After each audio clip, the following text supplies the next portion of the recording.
Saudara, puluhan hektar lahan disiapkan Pemkab Parigi Motong, Sulawesi Tengah dalam mendukung swasembada pangan nasional.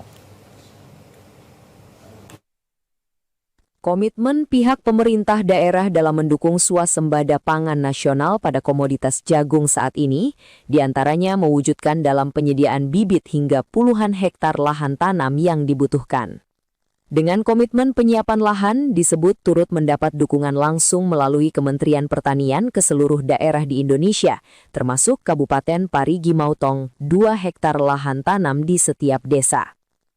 Sejauh ini lewat revisi Rencana Tata Ruang Wilayah atau RTRW, setiap lokasi yang tersedia segera diatur, terutama yang masuk pada lahan cadangan pertanian pangan berkelanjutan atau LCP2B yang berada di kawasan tempat tinggal masyarakat, sehingga dibutuhkan penyesuaian.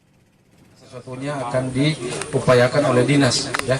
Bermohon karena tadi kita dengar sendiri penyampaian Menteri akan banyak bantuan-bantuan yang terkait jagung ini akan masuk ke seluruh daerah. Bukan hanya di beberapa daerah menyampaikan tadi, tapi semua wilayah termasuk Parigi Motong. Kita daerah akan mendukung penuh. Kalau untuk lahan saya kira masih banyak lahan kita. Baik yang masuk dalam APL, memang banyak masuk dalam hutan produksi atau HPT. Ya. Ini memang perlu kita atur lahan-lahan kita. Pemenuhan kebutuhan lahan yang diperlukan untuk mendukung asta cita Presiden Prabowo Subianto pada gerakan swasembada pangan turut menutup potensi kekurangan pangan di daerah. Agar kebutuhan dalam negeri dapat terpenuhi sepenuhnya dari produksi lokal tanpa bergantung pada impor. Dari Parigi Motong, Amirullah Jarabe, kontributor TVRI Sulawesi Tengah, melaporkan. Perum Bulog Kantor Cabang Ketapang Provinsi Kalimantan Barat mencatat serapan beras petani capai 1.100 ton sepanjang tahun 2025. Pencapaian melebihi target yang ditentukan sebanyak 60 ton dengan serapan mencangkup wilayah Ketapang dan Kayong Utara. Memiliki potensi berlimpah, serapan beras lokal milik petani di Kabupaten Ketapang dan Kayong Utara melebihi target 60 ton. Sementara realisasinya mencapai 1.100 ton di tahun 2025. Kepala Perum Bulog Ketapang Jarou Matu mengatakan, dari kedua kabupaten tersebut, Kabupaten Ketapang sebanyak 700 ton, sedangkan Kayong Utara mencapai 400 ton. Serapan beras ini kembali disalurkan ke masyarakat melalui program bantuan pangan pemerintah dan stabilisasi pasokan dan harga pangan atau SPHP dengan harga Rp11.300 per kilogram. Meski pencapaian tinggi, namun terdapat beberapa kendala pasca panen, yakni petani tidak memiliki dryer atau menjemur dengan cara mengandalkan panas matahari. Tahun 2025 untuk Kabupaten Ketapang dan Kabupaten Kayong itu berada di 1.100 ton lebih dalam bentuk beras. Memang ada kendala kita di GKP ini adalah masyarakat petaninya tidak mempunyai dryer atau lantai jemur. Jadi masing-masing petani itu menjemur, nanti hasil penjemuran ini mereka bawa ke penggilingan masing-masing. Untuk peralatannya masih manual, mengandalkan cuaca. Untuk target 2026 kami dari kantor cabang Ketapang masih belum mendapatkan breakdown ya, tapi untuk kantor wilayah ditargetkan 5.000 ton lebih.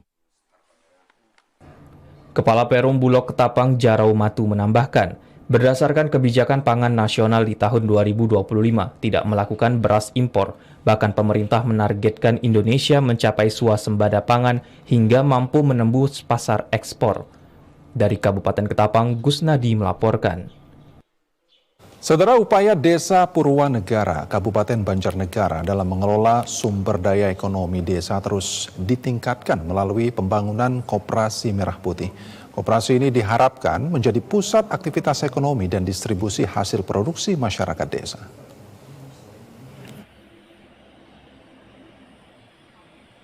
Pembangunan Gedung Koperasi Merah Putih di Desa Purwanegara Kabupaten Banjarnegara telah mencapai sekitar 60 hingga 70% dan ditargetkan rampung pada akhir Januari 2026. Koperasi Merah Putih dibangun di atas tanah kas desa yang berada di area Pasar Ikan Purwanegara. Di lokasi ini disiapkan 4 hingga 5 outlet untuk berbagai jenis usaha, seperti penjualan alat pertanian, apotek desa, penjualan sembako, serta pemasaran hasil bumi, peternakan, dan perikanan. Desa Purwanegara memiliki potensi ekonomi yang besar dengan berdirinya 2 pasar tradisional dan 1 pasar ikan yang menjadi sentra perdagangan masyarakat. Melalui pembentukan Koperasi Merah Putih, pemerintah desa berupaya mengintegrasikan semua aktivitas ekonomi tersebut dalam satu sistem pengelolaan yang lebih terarah dan transparan.